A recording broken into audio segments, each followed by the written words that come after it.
Shalom, brothers and sisters. So, the world will reach 8 billion on Tuesday. We've touched on this before, but I want to go into it a little bit more deeply. The newspaper headline says the world has reached 8 billion, but soon will hit a decline will never reverse. Prophetic? Have they been reading Revelations? I doubt it, but yeah.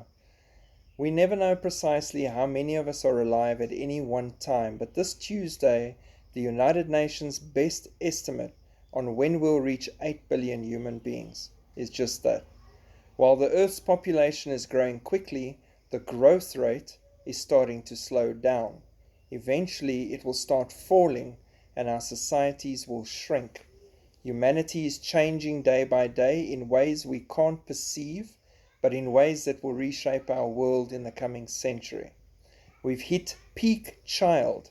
There will never again be more children alive than there are today, with fertility rates plummeting across the globe. Now, you know I can't give my 10 cents on exactly why fertility rates are plummeting, but you all know exactly what I'm talking about and thinking. And yes, that's exactly why fertility rates are plummeting right now, because it's about time in the plan. Now, let's just compare this. Auschwitz opened its doors to death by gas chamber on September the 3rd, 1941. The advance of the Soviet army closed the camp on January 27th, 1945. The death camp of the Holocaust was operating for 3.5 years, 42 months. I bet you didn't know that. It's an interesting dry run for the great tribulation that's coming. So the death camp at Auschwitz and the great tribulation last exactly the same length of time.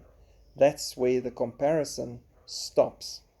The final Holocaust is so terrifying, so deadly, so inescapable that God personally steps in so that he can find humans alive.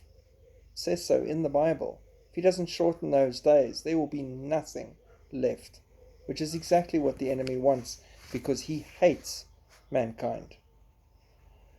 In the Great Tribulation, 2.5 million die every day for 42 months. In Auschwitz, less than 1,000 died each day.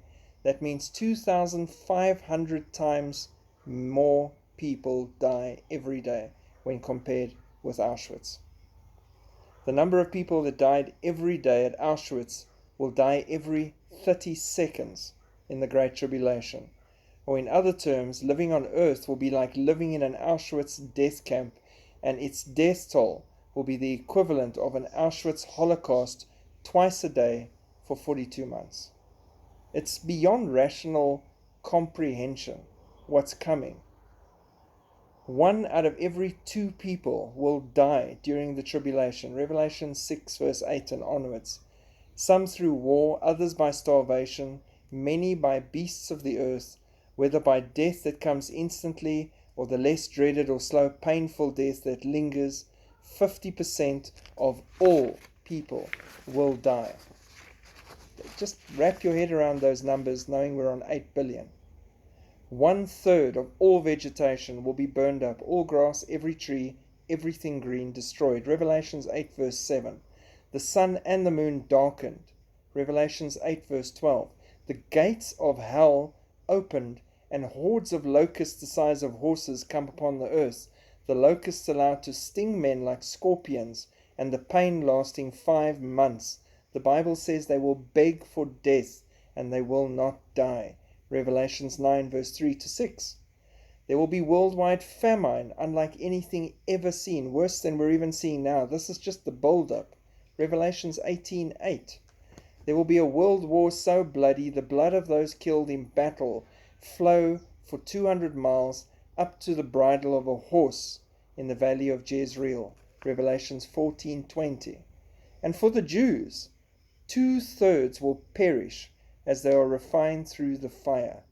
No matter how you calculate this, the fact remains that Daniel's 70th week is the bloodiest time of mankind on the planet ever, since creation started till it ends.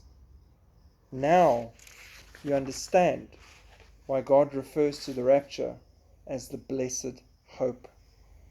Because while the world raves and talks about the fact that we're at 8 billion and they think it's controllable, and with what's been done with child fertility, children and general fertility, it'll come down gradually. It's not. It's going to come down drastically.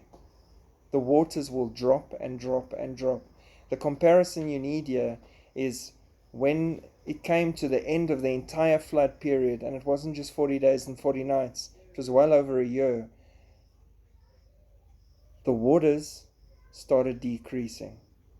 The winds came over the waters and it started decreasing. Those waters represent humanity. And after we've gone, those waters keep decreasing all the time, right down to the point where Jesus comes and wraps this all up. Otherwise, there will be no one left. But you have that blessed hope that at any time we can go to a wedding feast. Stay faithful and true. Build your relationship with God. Reach everyone you can while you can, so that they too can avoid some of these things I've mentioned to you. God bless. Keep looking up. Shalom.